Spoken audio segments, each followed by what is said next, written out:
Everything is personal right here.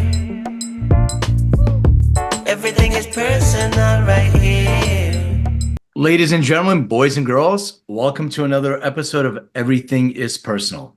And my guest today is Tim Thomas from Down Under. How you doing, brother?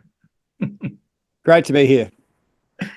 I wanted to ask you, what inspired you to join the military, but even specifically to kind of go into special forces? Was there something that inspired you to do that? Oh, yeah, sure. So two things. We had the Bali bombings where I had a few friends in that. It was where the terrorists blew up a nightclub, the Sari nightclub, had a few friends in that space. And I thought, well, these guys, they're not really respecting boundaries or international borders. So I would rather off-center them in their own home country than they, get left behind and then they get organized and start crossing boundaries. So there was that. But, the other honest whatso is up until that point, I'd spent about 6 years as a professional fighter. And this was in the early days of mixed martial arts. So they wouldn't even call mixed martial arts. It was just called no rules fights. And so it was semi-legal. It was held in these underground biker bars. You could smoke in the pubs. They'd boo if you took the fight to the ground. They all wanted to see a knockout. So, and as much as that was fun and I felt called to do it, and I think, energy's like money. How you invest it is how you get it back. And I just found that whatever I invested in this crazy fighting space, I got so much back from. But it wasn't paying the bills. I mean, you do get paid, but it wasn't much. Yeah. And then a very interesting thing happened in Australian military. They started what was called the DRSF scheme, Direct Recruiting into Special Forces. First time ever in Australia because normally to get into Special Forces, you had to spend 2 full years in a regular infantry battalion. But here they were opening up to properly screened civilians.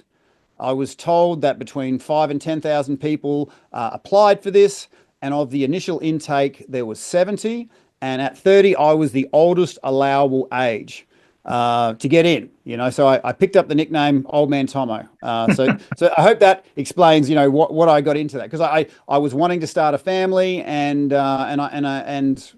I felt called to serve like that. Australia has this wonderful assumed sense of safety where we can walk down the street. We don't have to worry about bombs or people running around, vigilantes.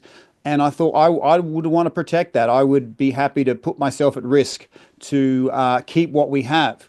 It can't always be someone else's, husband, son, daughter.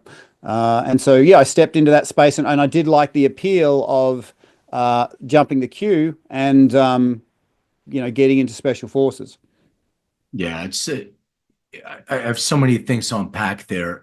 I was it during we had like bare-knuckle fighting, like Kimbo Slice era and all that stuff. That's prior pretty much to it. Yep. Yeah, him joining the UFC. Rest in peace, Kimbo. But fighting. It's just an interesting thing because I'll give him a little bit of my story. Like I came from an abusive household. So my dad used to, physically, it would be called probably discipline at that time, but now it would be a lot more than that. So I had so much anger and I used to get into fights all the time. I did martial arts and I had nothing to the extent of you did, but there was so much anger and I had to direct that anger onto other people. And it was reinforced because my dad was like, you got in a fight? Did you win? Yeah. All right, good. So I'm like, I'm getting love for this. So it's being reinforced over and over. So I wanted to go back to the origin story because you don't just start fighting. It has to come from somewhere. So give me a little bit of background. Oh, I love this. This is not your first rodeo, Len. There's that famous saying, was it Einstein that said energy can't be destroyed, it gets transformed into something else. So all the abuse that you copped, that energy got transformed into you wanting to pay it forward in some other way. Okay, so my parents, I grew up in a very conservative Christian household, letter of the law, right? So if someone hits you, you turn the other cheek. So can you imagine how long it took the other kids to figure out they could punch the big guy in the face and he just takes it, and I felt like my fighting career was paying all that energy forward, you know, and I felt so disempowered when people could just the littlest kid could punch me in the face. Mm. And I was also dyslexic, so I struggled academically. And you know, dyslexia back in the 70s, the technical term was you're stupid.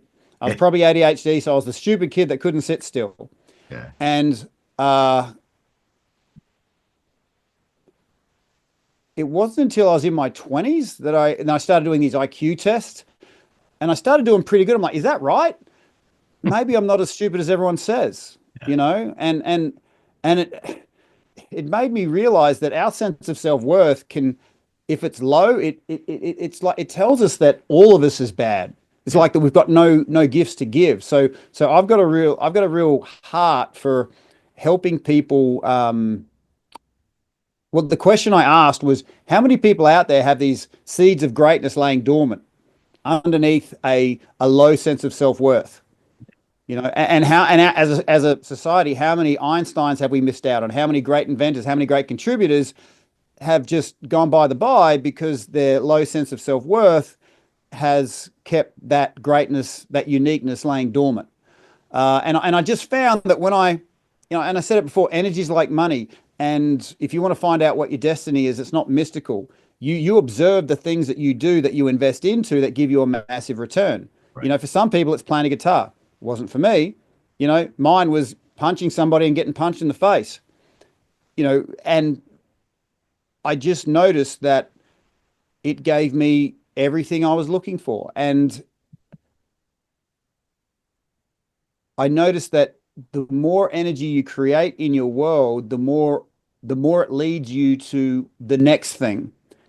Just like if you play a conservative game, you try and protect yourself, protect your energy, you get less and less and less. And there's a good biblical saying that says, whoever has, more shall be given, and whoever doesn't have, even what they have gets taken away. And if you just looked at purely in the physical realm, the people that feel good eat right, they want to feel good and eat right, and they, you know, keep spiraling up to the more and more. And the people that aren't feeling so energized, they usually eat comfort foods, and the comfort foods make you feel less energized. So then it's spiraling down. So you're never holding ground. Adequacy is not an option, in my opinion. Yeah. So that was a great question, Len, and that was pretty much, yeah. I transformed all that energy that was sort of, you know, repressed into that space. And here's the thing, I got a taste of, like, when you're physically powerful, you can be wrong and everyone still loves you. Mm. You know, like Interesting. power gives you the ability for everyone to love you and you can still be wrong. And I'm like, oh, this is why people love power, because you can be wrong and everyone will still kiss your ass because you're powerful. Well, also, you know, so many things to unpack. First of all, about ADD and ADHD. When we're diagnosed or somebody labels us with a disorder, it means there's something is wrong with us. So we go around saying, I have a disorder. I'm this, but it doesn't mean anything. It can be reframed into a superpower. So it's all about your mindset and belief and what somebody told you, that label. And the second thing is in terms of you know, this notion of people love me because I have power. That need for love. I guess the question is, let's go back to your childhood. Where did you grow up? Okay, so a small country town in very rural Australia. If you were to sort of, it would, you know, have an equivalent, you know, those Mississippi burning, deep south, you know, those Yeah. really highly prejudiced towns. Yeah. It was kind of like that. Australia's most prejudiced town by statistics. It Yeah. was remote, it was isolated, it was insulated, a lot of conflict. It was kind of almost like the Ku Klux Klan with the segregation between the two and vigilante squads and all that sort of stuff. And my father, you know, back in the 70s and 80s, worked in the Aboriginal community. And so, you know, a lot of white people didn't like us, and the Aboriginals didn't hate us, but they didn't trust us. So that changed after about 3 or 4 years when they started seeing that Dad's a good guy. And then we got sort of once you become part of that indigenous family, you're in it for life. I was literally, even though they're like 3,000 kilometers west of me currently, yesterday we were calling up one of the Aboriginal elders and we're all singing them happy birthday because it was a birthday. And I still go back there periodically. I still go hunting with them and all that sort of stuff. So we still have those connections, but it was in that sort of landscape where it was it was so it was great, but you look back on the things that you took for granted, like violence was just normal every day, broken glass, stabbing some guy, and seeing blood on the floor. It was, you made it sort of like a cartoon, Yeah. you know? And it's not until you get a bit of perspective on it that you see, oh, actually, that was pretty crazy. You know? Do you have siblings or Yeah, I got one brother, uh, older brother. Yeah, he doesn't. Yeah, he's about 2,000 kilometers west of me right now. were your parents were together? Yep. Okay. And then when you were a kid, like you mentioned dyslexia and ADHD, what were your interests? Like, what were you into? Were you into sports? You also mentioned hunting and all that stuff? Like, The best thing about where we lived was right near the ocean. So we'd wake up before school, go down to the ocean, wade about knee deep, pick up a bunch of blue swimmer crabs, scallops, and then we'd have that for breakfast. It was amazing. And so I wanted to be a marine biologist because that was, I love the ocean. And but I was stopped one day because I said to my brother, Paul, I said, "Oh, Paul, I want to be a marine biologist." But he just looked at me like, "Tim, you got to be smart to be a marine biologist. You can't do uh, that." And I was dumb enough to believe him, like childhood dreams yeah. smashed. You know? So you already mentioned this the childhood with the strict upbringing. So I'm trying to go back to this whole thing of love. Was the love that was your love from your parents, did it need to be earned in some way? Or was it No, like that, unconditional? they were pretty good with that. Like Okay. that, I felt very loving. And I'm kind of blown away right now, Len, because no crap, right? Every morning I'm up on my rooftop seeing the first sunrise. Okay, Uh, that first frequency of light synchronizes all your internal circadian rhythms. We've got a lot of internal clocks. Um, and the words I had come to me, I don't always get words, but the words this morning was love. First time ever. Tim, love. Today's about love. Today you want to when's the last time you really just focused on loving people? Because I'm a technical guy. I want to help people do certain things, and I think about how the technical side of things that can help. But like, just give them love like that. It's just so weird for you to say that because literally, it's about 10 o'clock in the morning here. 4 hours ago on my roof, and this word love just came through me. So to hear you say that right now, it's really cool. And the thing that was my anchor was my parents' love. They okay. did a good job of loving me. Hmm. Um, Even though we didn't have much, we were always dad was always working in the community. My holidays were spent with a bunch of Aboriginal kids going on camps, and yeah, I think it was the love that I experienced from my parents that gave me the confidence, to kind of leave home at 16. I said, okay, I'm good here. Now I'm just gonna explore the world. So fighting, it became sort of, all right, this is something I can do well. How did you realize, or how did you know that this is something that you can, I mean, put out there and get something back? Oh, Uh, look, it was just observation of my own energy signature. So you've got a unique energy signature, yeah. and on top of that, you've got all this meat. And when your bag of meat lines up with your energy signature, you get a good return on that. Okay. And this is a sort of a rhetorical question. What's the one thing you can do that would make the biggest amount of difference to you? That's unique to the individual because everyone's got their own unique energy signature. Mhm. And so I found that here's what I found. I found that at training, I was very awkward. It took me a long time to learn anything, but when the fight happened, all of a sudden, click, I would just switch into gear and I could do stuff I would not never otherwise do. It's like my body responded to that environment.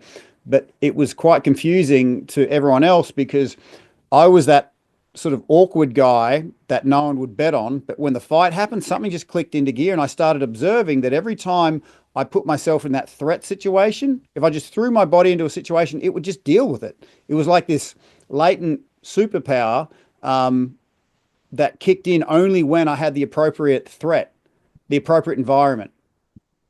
So it's your own personal response to like fight or flight. You're in the fight mode, but the fight mode kicks in when you're actually in danger. Yeah. All your neurochemicals fired at the appropriate time and appropriate amount. Before that, I wouldn't bet on me. It's just what I'm like, oh crap, this thing kicks in only when I'm doing this. So that I like, well, I've got to do more of that. So I treat my energy like a shares portfolio. If you've got some investments that are giving really good returns, well, let's put more into that. If you've got some investments that aren't returning, well, let's get rid of them. And I mean, my personal goal and the goal I have for everybody essentially is to live like energetic millionaires. Because, and it starts with us, we invest in ourselves. And then I believe powerful people are generous people. So I don't give of myself anymore. I give of my abundance. Right. So I found that I led an abundant life when my body was doing this, fighting thing. Even though it didn't make any sense to a lot of people, I saw the value it was adding me. A lot of my, conservative friends said, "Oh, that's wrong. That's fighting." I'm like, "Well, you don't see what I see. You don't see the value that's being added." You're filling your cup, and then whatever is left over, you have more of that energy to give to others and feed others from, your own meal. Exactly. And this is what happened, like I noticed that if I'm adequate, if I'm at 100% and I give someone 10% because I feel like generosity is the right thing to do, I know myself, I'll go, well, look, I've given you 10%. I'm down to 90%. You better do something with that 10%. Yeah. I've got attachments to what they should do. But if I invest in myself first, if I'm in tune with my own energy signature, I'm at 500%. Then I can give away 20% a day. People can love it, hate it, tell me to get lost. I'm a lot more consistent and I don't care what they think. I'm not attached to the outcome because I've been that guy who, only had 50 cents worth of energy. Someone's take 25 and that's a massive withdrawal. I'm like, hey, you've got to give that back. And I've spent years chasing 25 cents when I could have, and I forgot the fact I could make another $1 million tomorrow, Exactly. Yeah, it makes total sense. So when you went into the military, because you had all this energy and you were fighting, you were adding, and what did they do to take that energy and harness it and direct it towards, something that serves the military or serves the greater good of the collective? Sure. The best way I can explain that, and good question, Len, is if you look out the front of anyone's house. I know it's different if you're in an apartment. You've got a mailbox and everyone's got a different shaped mailbox. If you haven't noticed that, it's kind of like a unique thing to the house, the way the mailbox looks, right? So imagine you go into the military and you go in there with your unique mailbox. Have you seen those, post office boxes where you've got a whole wall of square post office boxes? Mm-hmm. Okay. And this is what the military does. It sort of puts you into a place where you can fit in with others. And that's the key. The ability to fit in and work in with others becomes the collective power. So if I was trying to hit someone with a finger, it's very different if I can get all 5 fingers working together and I hit them with a fist. Very different impact. And this is what the organizational regimentation of the military allows you to do. Gets rid of your own sharp edges, fits in with others. And, regimentation has a bit of a bad name or hive mentality, but just picture this. Just picture you and your buddies working completely seamlessly together. You almost don't need to communicate. It's just this incredible connective flow, like you're just one being, and the stuff that you can do as a collective. Wow. Yeah. Like that's the the upside to, losing your own individuality. I think sometimes we can get so tied up in our individuality that we forget that we are part of a collective. So there is a balance between being, a square GPO box to being, this thing that hangs out everywhere and doesn't care if it trips over the mailman. So being in that, and that makes total sense. I love the analogy that you just used because you can use that analogy in anything in life. You said like with your friends, your buddies, and also in work, in the collective, in your company. If you're able to, I always tell people like I want to be in a collective in my company where the people who work with me, we're in a foxhole together. I got my lane. I'm looking this way. I'm not worried about my left or right. You got it. I never have to worry about, never check because we have an alignment in place, and you can take that and implement that just about anywhere in life. So I agree with you, but also, the military puts you in this mold, but then you have to transition out of that when you're out of the military and get back into, society. So you have the high intensity of military, the challenges, and now you're taking all that and now you're back to your civilian quote unquote life. What's the impact of that? That's hilarious. And a very good question again. Nice one, Len. I'm loving this. Picture this. You go from this. I'll give you a small example of what it looks like. So for years after I left the military, you know how when you go to a toilet, there's for men, there's a stall, right? That you piss in. For years, I always went to the furthest point of the stall to piss because you'd always have 100 guys behind you and you always had to make room for those guys behind you to come in. When I was getting food from a buffet, you always had to put it on your plate really quick. And you always had to be mindful of others when you're physically moving your body around the place. You always had to make space. You always had to keep your stuff in so people could function and flow around you. So you had to train really hard to have that continual awareness. But the people who didn't have that awareness got severely punished because you're tripping up the whole group. So imagine going from a place where everyone's working seamlessly and the one or two people that are tripping others up, say out of 100, you might have two people that are unaware, and everyone knows who they are and you got to, slap them sometimes, but they are the exception, not the rule. Now, going into civilian street, out of the 100 people you're interacting with, there's probably two that are aware of how to move around others and everyone else is just tripping everyone else up. That's what it looks like when you come out of the military at a shopping center. You'll see somebody parked across the whole lane, blocking everybody. They don't know they're doing it, and it's not intentional, but your programming says, my gosh, that person is so selfish. Yeah. It's not just, an obstacle. It's like morally wrong somehow. So what we found, and I've literally come from Australia's Parliament House. I was in Parliament Tuesday this week, giving the about 10 years of research in veteran transition. So we were showing, the politicians of our country, the impact of transitioning from what we just said, military life to civilian life, because what happens is the interaction you have with the outside world once you get out of the military can create symptoms of PTSD. Symptoms, right? And they go, oh, that's PTSD. Here's a bunch of pills. But it's not often PTSD. It's not often the trauma. It is the problem you have adjusting to the world you're in now. You can't, you struggle to leave your house. You're raging in traffic. You're raging at the supermarket. Or you do what I do, you just hold it all in and then drink a lot at the end of the day. Yeah. So many times I could have been that one that I could have gone postal, but it was just like day after crushing day. And you sort of pat yourself on the back. Okay, that was another day of suck. I got through it. Well done. But each day you just get more and more burdened. So like I said, a decade of research we literally handed it over to the politicians in Canberra, which is our country's capital, and we said, look, this needs to be addressed. This is the elephant in the room that no one's talking about. Doctors are far too easy to throw pills at you when you say you got a problem. I'm a guy that lost 6 years of his life to pills because I said I couldn't sleep, and I can't get those years back.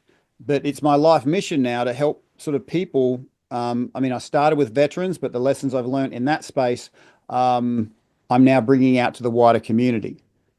Yeah. I hope that answered your question. I went That answered around my question. It's a great transition because I want to talk about, your work that you're doing too. And then one of the things you said that I found really interesting about PTSD, that symptoms of PTSD. So I want people to really understand, because I have a genetics company.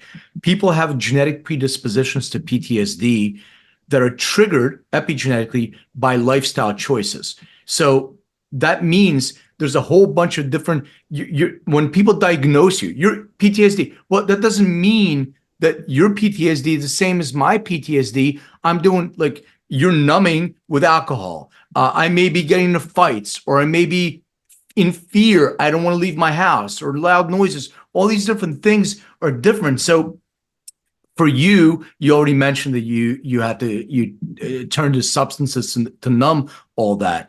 If people are living in this fear and in this, how do they break through that? What are some of the things that you've done for yourself, and how are you making that transition and also helping other people to do that as well?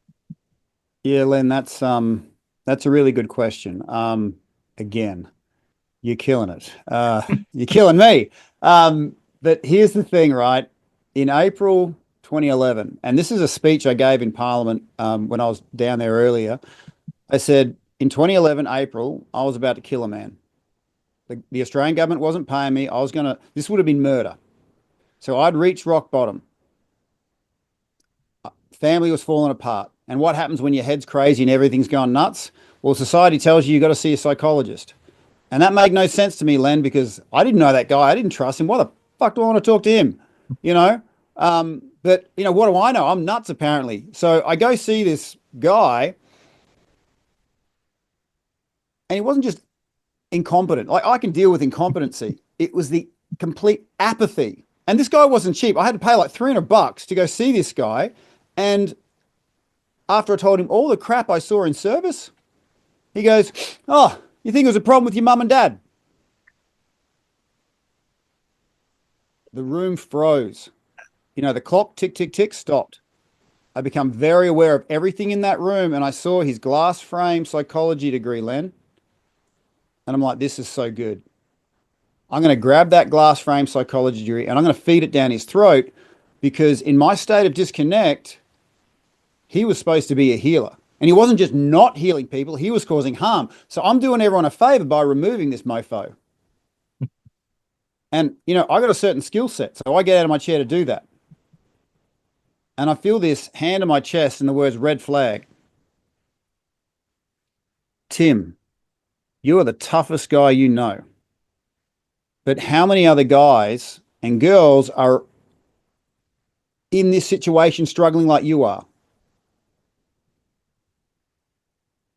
And I sat back down, and Len, that's when I saw them. I saw thousands of men and women left and right of me struggling in the same system I was, that seemed to want to keep me unhealthy, didn't have any idea of how to heal me, and it seemed to make more money if I stayed sick. Yeah. And I saw these people left and right of me, and they're like lost, but they're looking in at me going, "Tim, we don't know. You need to find a way forward." And then I'm like, shit. You know what? It doesn't matter if it takes me a week, a month, a decade. I got to find a way forward. I don't know how, but I'm going to find a way, because I got this sense that if I can find a way forward for me, I'm going to find a way forward for them. And it was in that moment I could have become the villain or hero. Yeah. And, lucky for this guy, I chose to, connect, because here's the thing. In that moment, I broke my isolation when I saw all those other people in that same situation. So the golden question everyone needs to ask to themselves, and if you're listening to this, there's a reason you're up against something, whatever it is. I mean, my pathway to this realization was the veteran path, but it could be anything. It could be a relationship, it could be breast cancer, whatever you're up against. The golden question to ask yourself is genuinely, how many other people are in that same situation? And how many, and give it a real number, because that's real. This isn't woo-woo. This is real. These people are out there. You possibly haven't met them yet. And if you can find a way forward for you, you can find a way forward for them. And this is the worst thing about pain. Okay, my goal was to save 40 guys from suicide. I didn't care if I worked the rest of my life. I discovered two things that helped me achieve that goal within 12 months. And the first of those was I realized how pain works. And it doesn't matter if it's physical or emotional, it'll get to a certain intensity, Len, or duration where it actually transforms into loneliness, isolation. I'm the only one going through this. I can't tell anyone because that'll just make their life worse. And these unspoken words become like rocks around your heart. It's like you can't feel. And I'd drink so much just so I could feel something.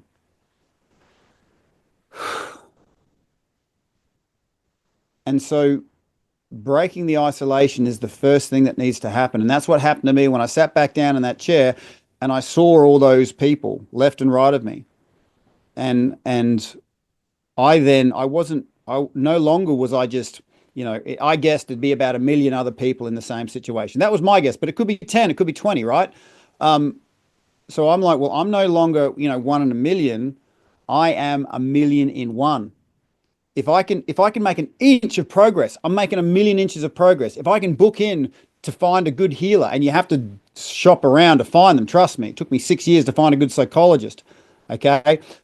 These are the things that if you can, whatever number you've given is up against what you're up against, if you can translate that and then multiply out your efforts, because I can tell you right now, without any word of a lie, there are going to be people in your future that are going to say, hey, you know what? We are so glad that back in 2025, you started making decisions to move yourself forward some way, somehow, because that's just made our life, so much easier. And they're there with you right now, looking in, willing you on. And I encourage you to really look in their faces, because that's going to be the things that breaks your isolation and helps you move forward powerfully. I mean, what a wonderful lesson for people. And if I can distill that, I think what I hear and see is you evoked a sense of empathy in that moment. And that empathy allowed you to step in somebody else's shoes and amplify that, and then following up with gratitude.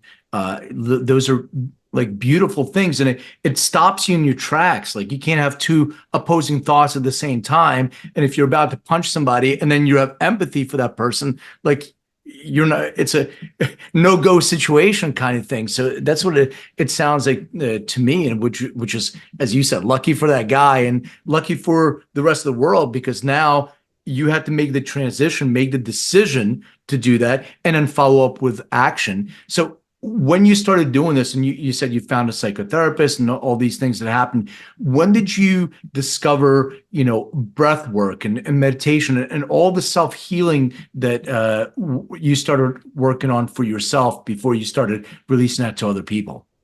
Yeah, sure. So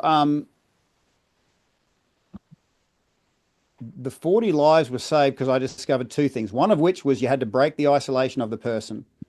Okay, so pain, worst thing, makes you feel alone, lonely. And when you're in that state, everything's a threat because everything is a threat. We're social mammals. We're supposed to have each other's back. Nothing feels better when you've got someone who's got your back. And the opposite of that is I'm alone. I'm the only one doing it. I can't drop my guard for a second, because if I do, something bad's going to happen. And so these people aren't just alone. They're incredibly fatigued because they're not sleeping. So the biggest shift was that the effectiveness of all the programs I created was measured on how much it improved sleep. And breath work is one of those things that we were doing. If you think of us as humans that were evolving over time, before we had this sentient mind bolted onto our head and putting paintings on rock walls, before we were thinking, we were breathing for a lot longer than we were thinking. Before we were even speaking, we were breathing. And that deep ancient wiring lives inside of us. And what are the psychologists, what no one tells the psychologists, even though they study for 7 years, and I'll tell them right now, is that the trauma often goes down deeper than the words can reach. Blah, blah, blah, blah, blah, blah, blah, blah, blah. It's like trying to hit a target with a gun that only shoots 200 yards and the target is 2 miles away. You know, you're in there going, hey, buddy, you're not hitting my targets. And they'll just tell you about, oh, but look, this gun I've been using for so long and it's shooting in the right direction. I'm like, you're fucking missing. All right. And so it can be quite frustrating for someone who's feeling all alone and in fatigue to just have a place where it's relegated to words alone. There's no rapport. There's no trust. And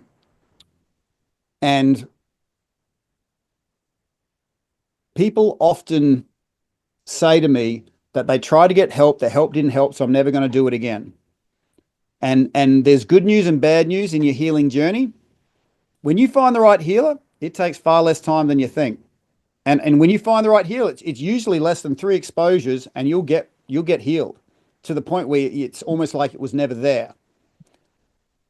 But the bad news is it's not until you have a chronic injury that you realize we're not in an age of information. Real information really empowers you, connects you to something super powerful. Marketing, first 6 pages of Google are marketers. Yeah. And the marketers want your money. They don't want you to be empowered. They want repeat sales. So they'll promise power. They're really good at saying the unspoken words inside your heart, and they'll have some schmuck giving a testimonial about giving you what you want, right? And then years later, dollars later, you'll end up blaming yourself. And most people kind of give up. But someone who's a healer or a master, they know that they're human. Their energy is not enough for 2. But they've spent probably decades getting in touch with something super powerful. And they will connect you to that power in far less time than what it took them. Mm-hmm. And then it's kind of just stand back and watch the show. There's no repeat sales. I mean, you know, you can hang out with a person, but when you're connected to that thing that's powerful, that's the thing that brings about the healing. And those 2 things, breaking isolation, getting people out of fatigue, doesn't show up on the spreadsheet. And millions of dollars get poured into mental health, veteran mental health, but it's just water off a duck's back if you're not breaking the isolation, if you're not getting them out of fatigue. Because I noticed if you could break someone's isolation, and usually there was a shift in their body. So I'd run these groups where I'd interview somebody who's going through a certain thing, and he'd be honestly sharing. And people who were listening, you knew it landed when their jaw just popped open, right? Which is really interesting because your vagus nerve has 2 attachment points behind it. Your vagus nerve is what holds your blocked energy essentially. And so they would go, and then they'd say words like, fuck, I thought I was the only one. And then from that space, getting them the right healing modalities was the way to move forward. But breaking the isolation, getting people out of fatigue, it's like this golden compass turned on inside of them.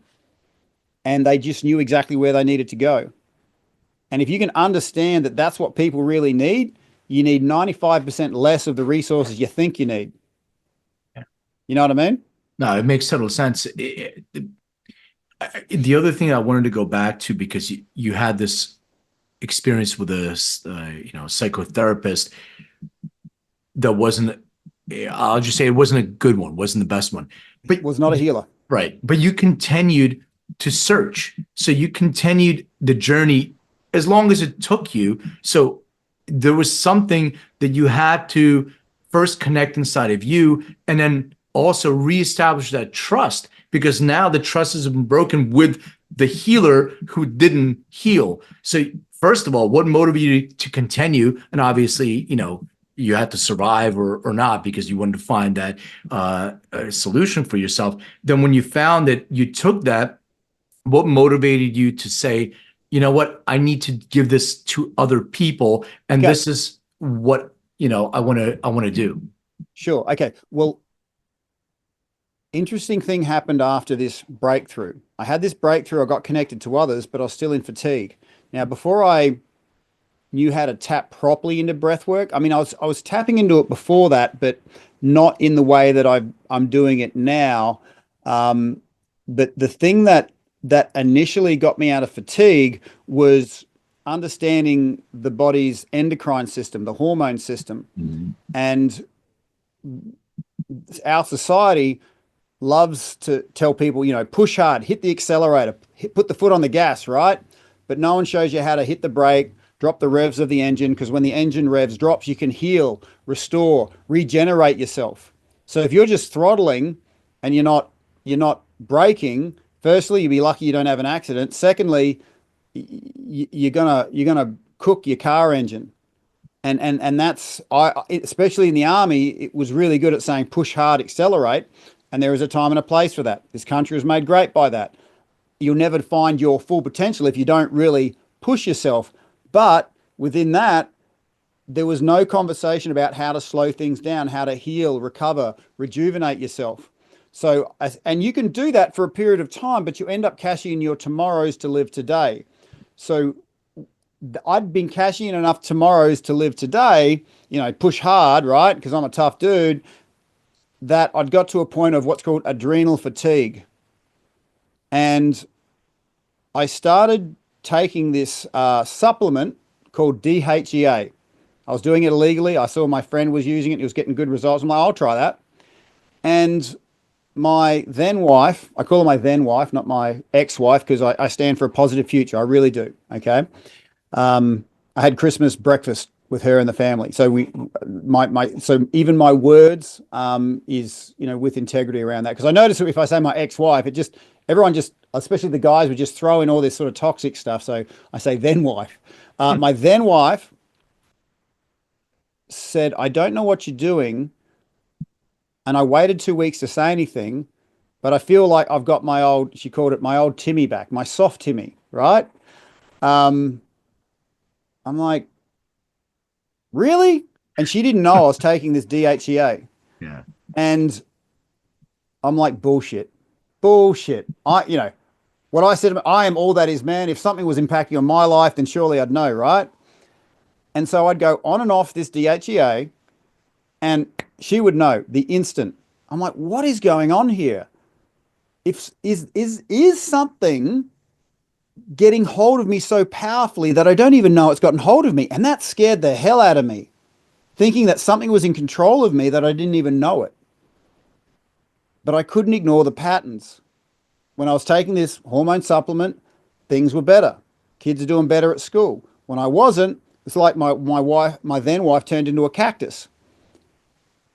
So then I went and saw an endocrinologist who understands the alchemy of the blood.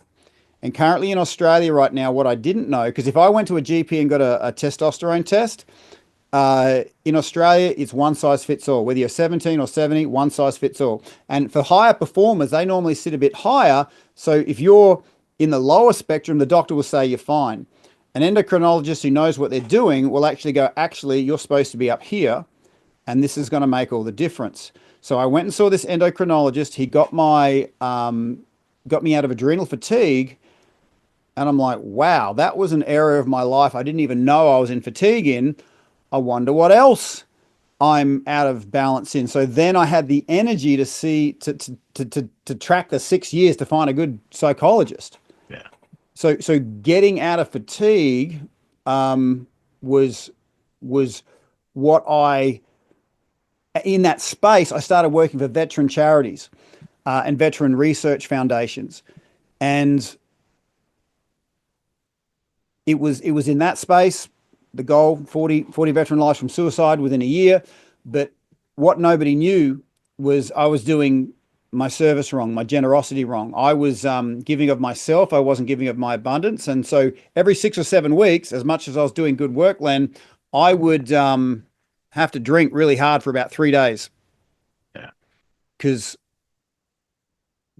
it was just driving me lower into the ground. Well, you felt depleted. So you're depleting your own resources, even though the mindset is like, I'm doing something good, I'm helping, but you're helping by taking away from yourself. So you're depleting. I was also using helping others as my own self-medication because it felt so good to help others. Okay, I was in pain. It felt good to help others, but I didn't know I was sort of driving myself lower into the ground of things. And I'm not the only veteran or the only person who's recovering to do that. You get to a certain point and then you go, oh, it feels good to help others, but then you end up kind of not doing yourself you can't be consistent like that. Yeah.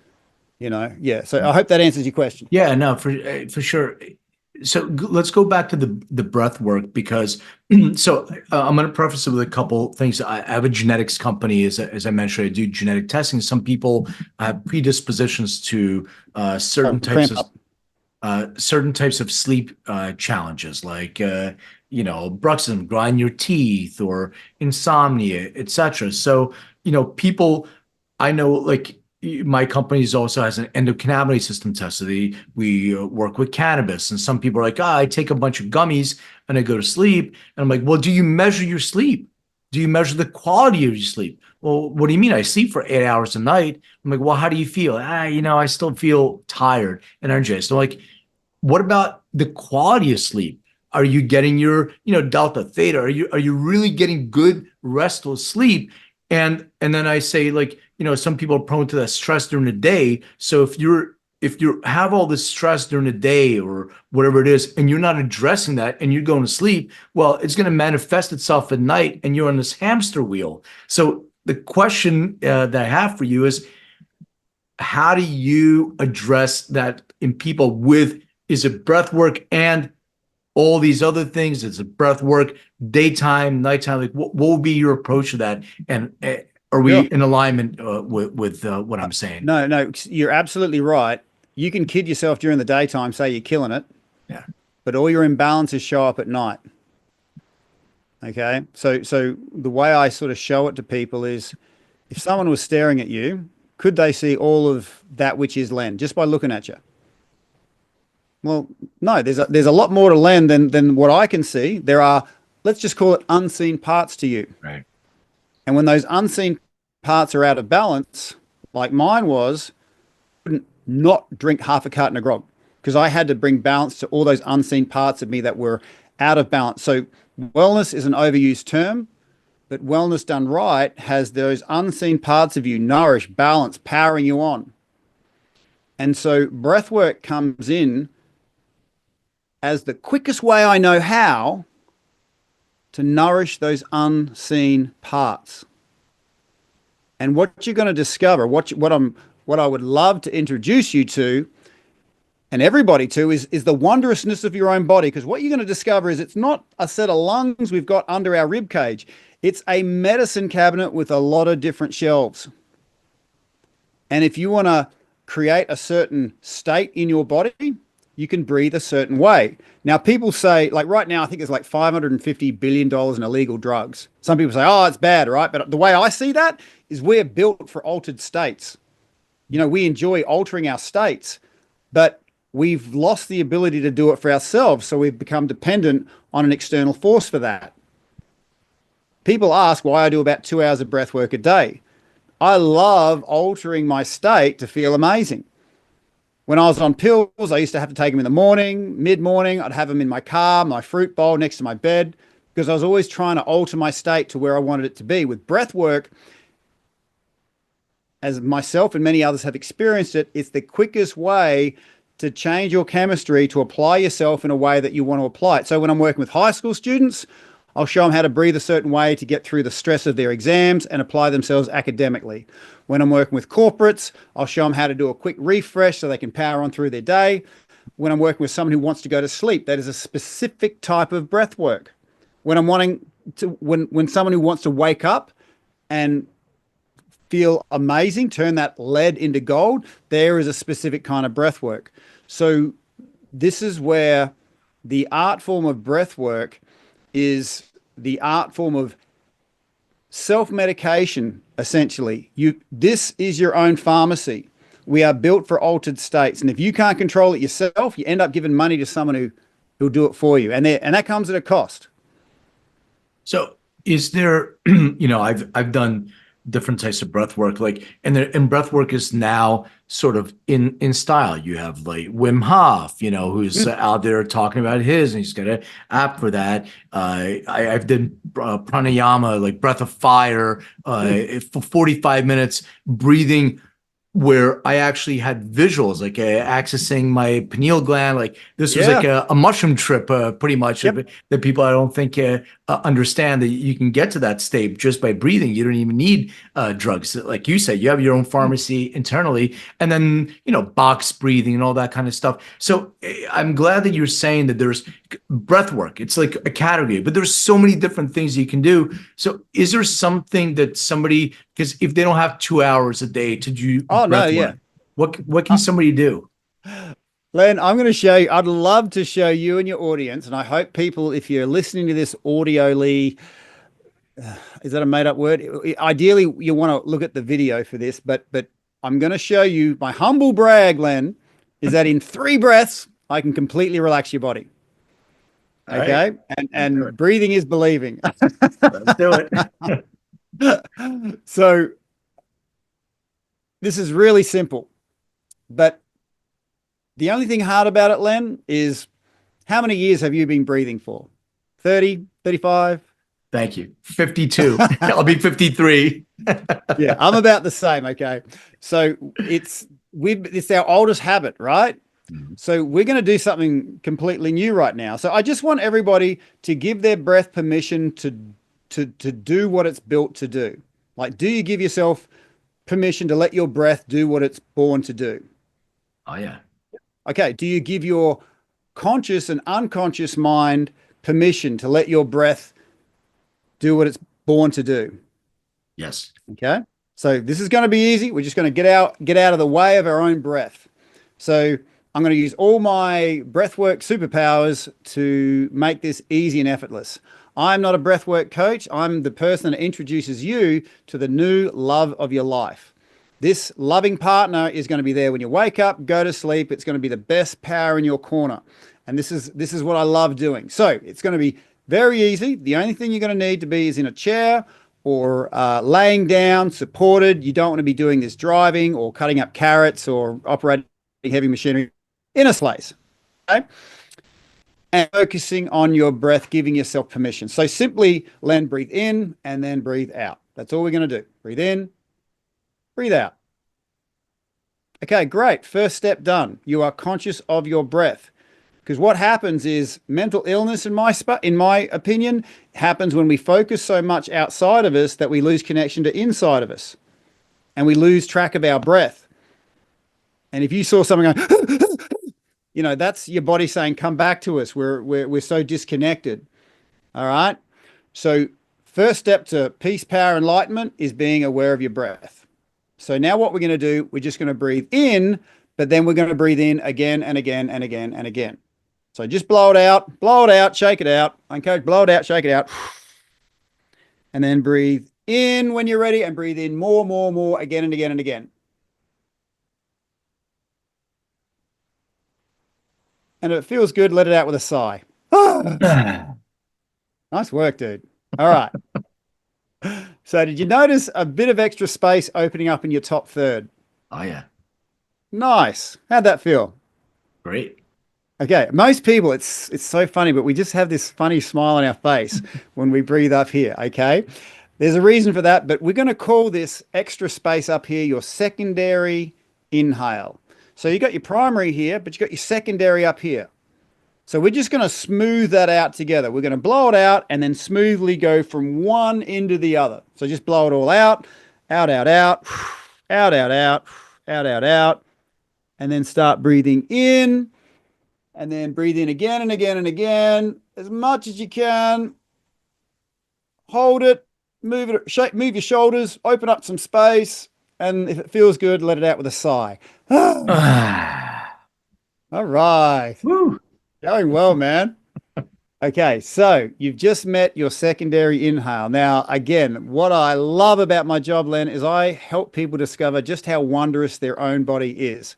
Our bodies are they do more than just carry our eyeballs around, right? So I'm going to show you a little button you didn't even know you had that's going to boost your secondary inhale. So just get your thumb and 2 fingers and make little crab claws like that. Okay? These are turbo buttons. You didn't know this, but you're going to discover this. So you're going to breathe in through your primary, but when it gets to your secondary, I want you to pinch those little crab claws together as hard as you can and just observe what happens to your secondary inhale. Cool, cool? Yep. So let's blow it all the way out. Out, out, out, out, out. Start breathing in. And then at the right time, hit those turbo buttons really hard. In. And let it out with a sigh. Now, did you notice what was the impact on hitting those little turbo buttons? I just got a sense of warmth.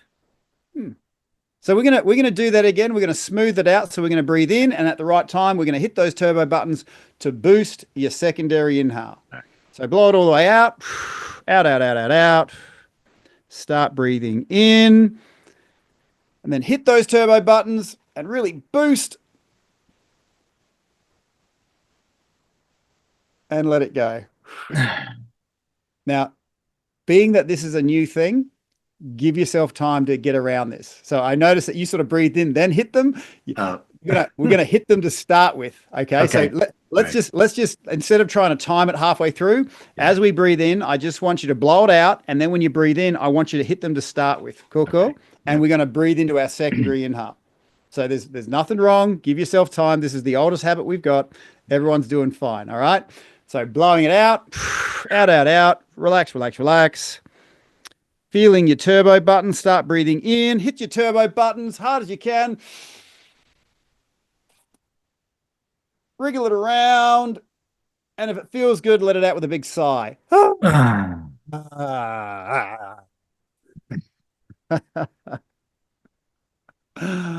All right. Love it. Checking in. How you feeling? That's great. Love it. Okay.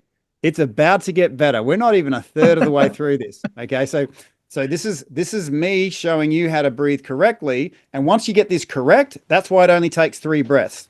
So it just takes a bit of time to learn how to do it. But once you have this, you're going to have this for the rest of your life, because you're always going to be breathing. And not just, if I'm encouraging people not just to master this for you, how many other people out there could do with a 3-breath relaxation reset? All right. So this power that you're getting right now, I encourage you to master it, really pay attention to what's going on now, because there's going to be a flow-on effect to a lot of other people you meet. A lot of other humans breathe out there, and then they're not doing it to the full extent. So we're going to juice up that secondary inhale even more. Okay. So as we breathe in, now this is breathing through our nose, we're going to raise our chin and raise our chest and look up. Okay. So it's like, you can push back in your chair, raise your chin, raise your chest, and as we hit our turbo button. So we're going to be hitting those turbo buttons as we boost that. So blowing all the way out, out, out, out, out, out, head forward, out, out, out. Start breathing in, hit those turbo buttons, raise that chin, look up, look back, look up, open, open, open. Hold it, wriggle your chest, wriggle, wriggle, wriggle. Feel that chest is opening up like a flower. Feel the warmth of the sun on that flower, and let it out with a big sigh.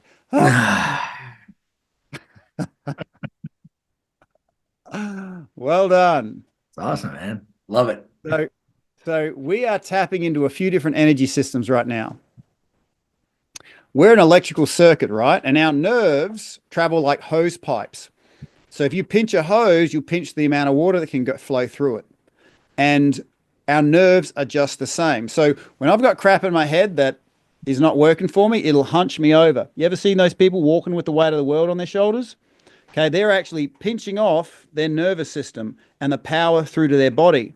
So when you breathe correctly, you open up so your energy can flow fully. And that's a hell of a thing.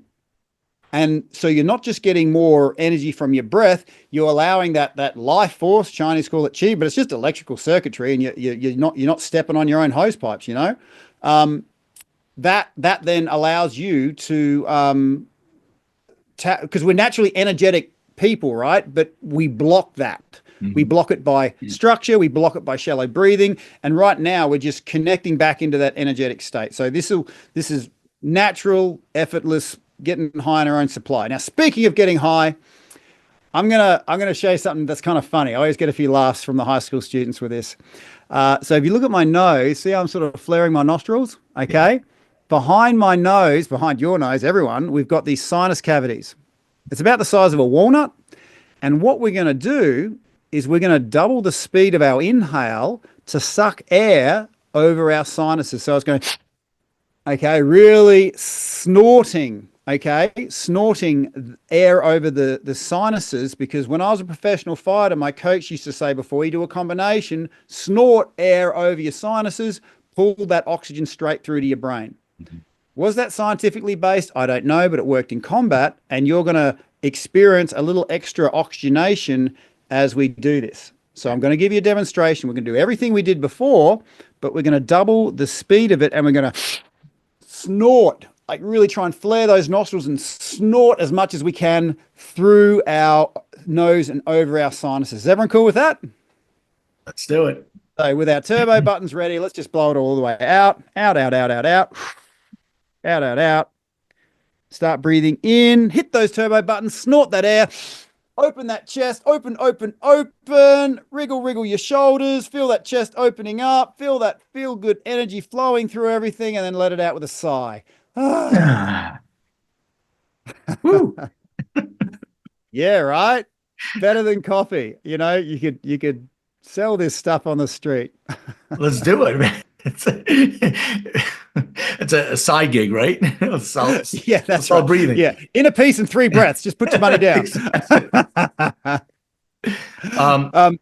Yeah.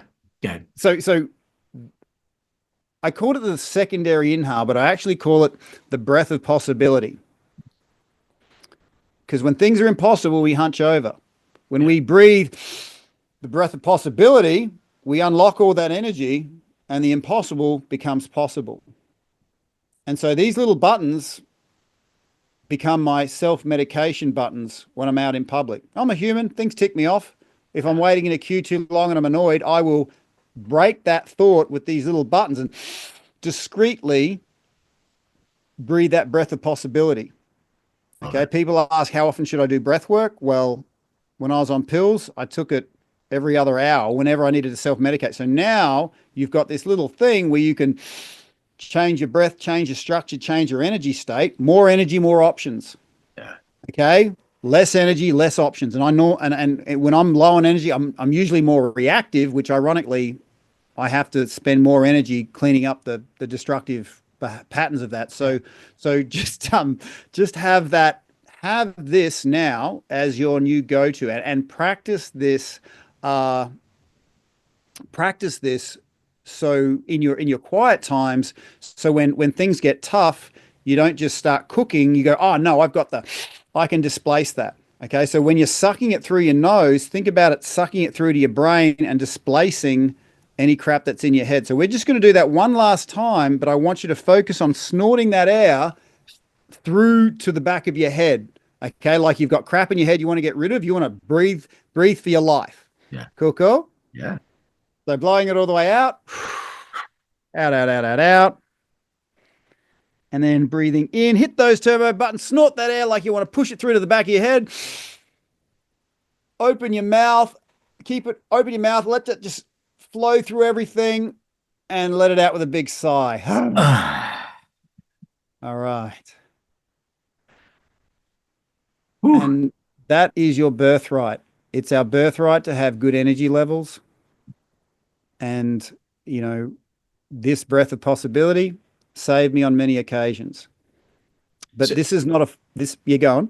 Well, I was going to say, if people forget, you have an app. Oh, I'm going to put a little link in there, but this is the breath of peace and possibility. So it's not just the breath of possibility. I'm going to show you how to breathe into the breath of peace. And this next one, you do need to be seated for, and definitely not driving. This little sort of pick me up one, you know, you can fudge the factors. I've done it as I walk around town, but this next one, you do need to be seated, because you're going to go into a deep state of peace. So this top third, breath of possibility, this bottom third, that's the breath of peace, because this bottom third is where all there's the best gas exchange, because that's where we have the most blood around our little air sacs called alveoli. So our lungs have these little air sacs called alveoli, and the bottom third is where they have the most vascular, impact. Mm-hmm. Cool. So what we're going to do now is we're going to do exactly what we did. Snort the air, but then we're going to hold our breath and we're going to curve our head forward, forward, forward. We're going to move that air from our upper third, kind of like squeezing out a toothpaste, right? We're going to roll it down, and our hands are going to be on our bellies, and our bellies are going to be out. So your hands on your belly, belly becomes like a balloon in there. And with our head sort of down, hands on our belly, we're going to squeeze that, and we're going to stop the air coming out with our mouth, and it'll sound like this. Okay. Okay, like a cat going, all right? And the longer you can make that, the more that air is going to exchange into your lower third. Okay. Cool, cool? Yep. And so we work on the way in, but then we just hold, relax, gently fall down, push it down low, head hanging forward, and then squeeze it, and then let it out as long as possible. So everyone's sort of seated in a comfortable position or laying down, blowing it all the way out, out. Give it a shake, get rid of all the tension, out. With your turbo buttons and your big snort ready, breathing in, snort that air, hold it, wriggle it down, have your head go forward, still holding your breath, head forward, hands on your belly, feel that air right down low, push it down low, down low. Now, push it through your mouth and let it out with a as long as you can.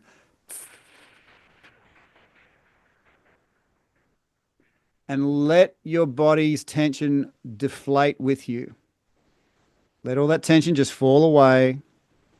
It's like you're like a deflating toy. All the tension is just leaving your body.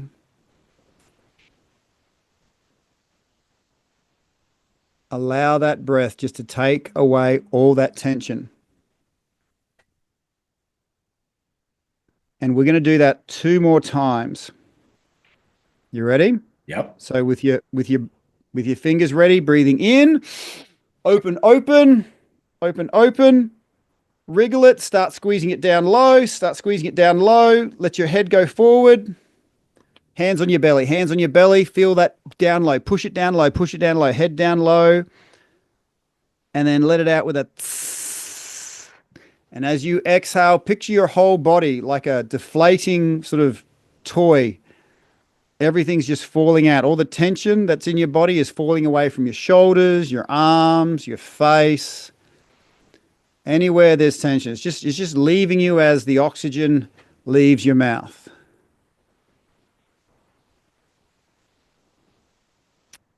Feeling into your fingers, blowing it all the way out. Shake it out, blowing it out. Now breathing in, really snort that air. Open. Feels good. Hold your breath. Roll forward. Hands on your belly. Head forward. Everything collapses. Push it down low. And let it out with a tss. And this time, let that sense of relaxation go down even deeper, down your spine, down your arms, your neck. Feel that exhale is just letting it all go. Let that oxygen do what it's supposed to do with your body. Just let it in. This is an act of receivership. Let this oxygen in. Okay, to let this in, you might have to let something go.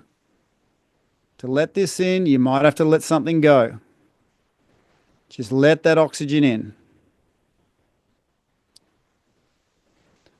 Now, Len, I just encourage you to keep your eyes closed and just sit in your chair and let that chair take your weight. That chair was built to hold you, Len. Let all those muscles touching that chair just relax into that chair. And if you feel any tension, I encourage you to breathe deeply and just notice how the length of your breath is now longer. It's not that you can breathe deeper, you can breathe longer. And if there's any tension in your back, I want you to be directional with your breath. Put your breath into that tension. Breathe into that space.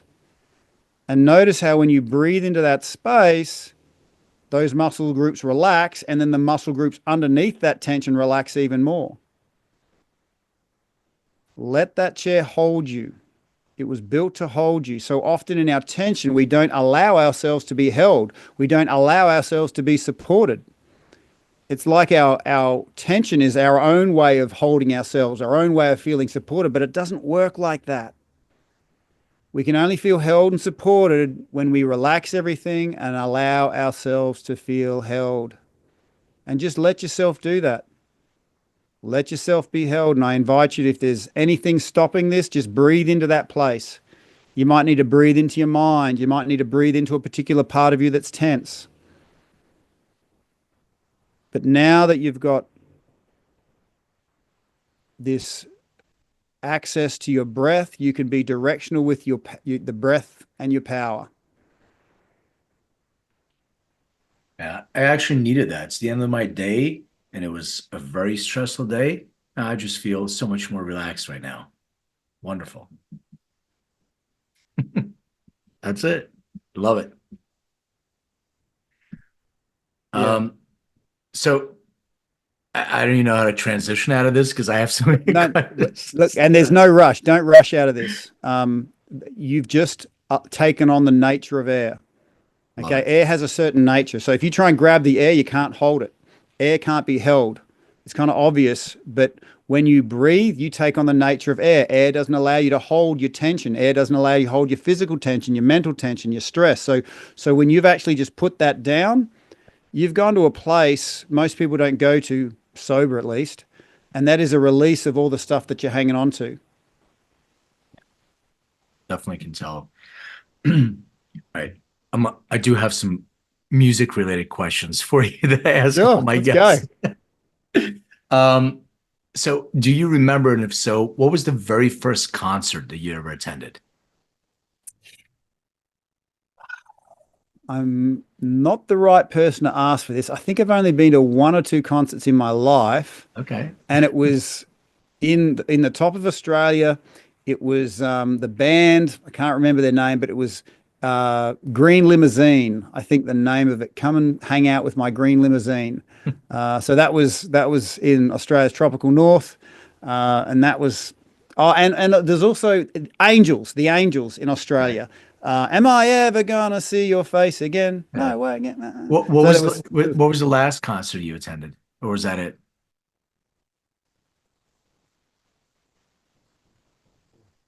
uh, didn't doesn't. I'm sorry. I'm not that concert guy. Yeah. All right. Well, it's another music question. Let's see where this goes. Sure. For the next year, you can only listen to 5 albums, and you don't have to remember the name of the album. It can be, an Angels album or a Green Day or whatever that is. What will be those 5 albums? Okay. I'm gonna answer this question technically by going to my Spotify homepage, You're not and the on first there, person to do that, by the way. So it's yeah. all Well, right. I mean, I love music. Like I've literally got like part of what I do is create sound baths. Yeah. So Nikola Tesla said, if you want to understand the universe, think of it in resonance, vibration, and frequency, which is what music is, right? So I'll connect 4 of these big booms up and create a sound bath when I'm working with people. So that combined with breath work. So the first thing I do when I wake up in the morning is put 2 of these speakers either side of my head and listen to 40 megahertz because that is incredibly formative for your brain function. And going to sleep, I'll listen to binaural beats. So I'm a big fan of music, but just I guess the mainstream will lose me. A big part of my day is music. I'll walk around with these bad boys. So um, I'm sounding like a hippie here. I've got those frequencies, unblock your chakra frequencies. Yeah, yeah. So there's that one. There's my binaural beats, which are the 2 different frequencies, 2 different ears creates a sense of in your head. There's breathwork beats. So beats specifically for breathwork. And there's it's just called heroic instrument music. That da da da da. Like when I'm getting work done, that's what I listen to. But as far as brands go, I'm one of those guys that just sort of grab something and keep listening to it. So I've been enjoying listening to Freebird. Freebird, like that's a zen space to be in. And my daughter put me on to Madonna's "Like a Prayer," the battle royale mix between Deadpool and Wolverine, Yeah. and I've had that one on repeat. So I hope that answers your question. Great. But I must say, speaking of music, all of my big life changes like I chose to be a professional fighter when I listened to the song Mighty Mighty Boss Tones, the impression that I get. I've never had to knock on wood. The line was this: I'm not a coward. I've just never been tested. I'd like to think if I was tested, I would pass. And I'm like, well, do I want to know a guy who's done what they've wanted to do, or do I want to be that guy that other people know? And that was that song. Yeah, that changed everything. So I do believe in the power of music, but I'm not the guy that goes, like, I've got a fan base for a particular singer. Got it. All right. So final question. Please describe what your room looked like growing up. My room. Okay. We had Sesame Street, bed covers. The American sort of stuff came in, even in Australia. We had one channel. We had Sesame Street. I had Star Wars bean bags and very green bed heads. And I'm pretty sure the house was haunted. How do you know? Well, a lot of things could be dispelled as you grow up, like, oh, that could have just been anything, right? But then there was this one particular sound I couldn't explain, right? And it sounded like, and it was usually only me that heard this stuff. So I'm like, oh, maybe it's just me, right? But then this one particular sound, it sounded like claws coming out of carpet, like a cat's claw coming out of carpet. It was going up and down the corridor, and I'm like, okay, that's just the noises at night. As a kid, you accept these things. But it never came in our room. But on this one particular occasion, this sound came into our room. And that kind of freaked me out. But then I didn't know this, but my brother, who was in the same room, was awake too. And he goes, Tim, did you hear that? Because I'd been telling him about these noises, right? And he's like, oh, you're full of crap. Did you hear that? And I'm like, yeah, they're real, aren't they? And to this day, I have not been able to explain that. So that's what I'm like. I'm not sure what that is. It just was, and it was. If you asked me about it, yeah, that was a thing. We'll go with it. We'll go with haunted. Tim, where can people engage with you? Get your app? Anything else that you want to share? Sure. With the audience. Look, when it comes to wellness, there's 1,000 hacks out there, right? I'm not about hacks. I'm about lifestyle. Lifestyle gets you into it. Lifestyle gets you out of it. And if you can do something that's easy and effortless, or what we call micro habits, they have an accumulation effect. I can do things that are easy and effortless a lot longer than I can do things that are hard and uncomfortable. So the Breathwork in Bed app creates these 2 really powerful micro habits that become a lifestyle. So when you go in there, you just go to your phone, App Store, Breathwork, one word, in bed. Think breakfast in bed, but breathwork in bed. And it'll ask you 2 questions: when you want to sleep, when you want to wake up, and we take care of the rest. We give you 2 of the most powerful micro habits you can do: 5 or 10 minutes of breathing before you go to sleep, 5 or 10 minutes of breathing when you get out of bed. I was literally talking to some veterans that I did a show with, and I always do follow-up, and they were saying, that look in your eye where I don't sleep, right? And this is, I am sleeping so much better. The other guy was saying I'm getting 8 or 9 hours. And the other guy was saying I'm doing it with my daughter. So yeah, the notifications that fall out of your phone, you just go tap, tap, and away you go. Because people are, they're often fatigued because they're already doing enough. So to have that easy, effortless, tap, tap, and we're giving away 28 days free. Okay, so if you want to get in there, Breathwork in Bed, 28-day free trial. You won't get charged until 28 days if you choose to keep going. And I just encourage everybody to, if you could do anything, have that new lifestyle of breathwork. Going to sleep, waking up, because I can't do what you do, but if we can improve the quality of your sleep, you're going to be able to do what you do even better. Yeah, it's great. And I want to attest, I just did it. So it definitely made an impact in, minutes. So I can only imagine making it a habit, what that'll do for your life. So thank you. And for my audience, thank you for staying with us. Thank you for listening. Thank you for all the wonderful feedback and the reviews. And just, I'm blown away. I'm so grateful for that. And thank you for buying the book, Making Cannabis Personal on Amazon. And Yeah, I really appreciate it. And Tim, thank you so much for everything you're doing, making a huge contribution. So I'm really grateful for you. Appreciate it. Absolute pleasure, Len. This is fun. I really enjoyed this. Likewise, man. All right. All the best. Hey everyone, thank you for watching and listening. And don't forget to hit the subscribe button, share this episode, and hit that bell. Like, comment. I so appreciate that. And check me out on social under Len May or Len May DNA. Find out more on LinkedIn or lenmaycoaching.com.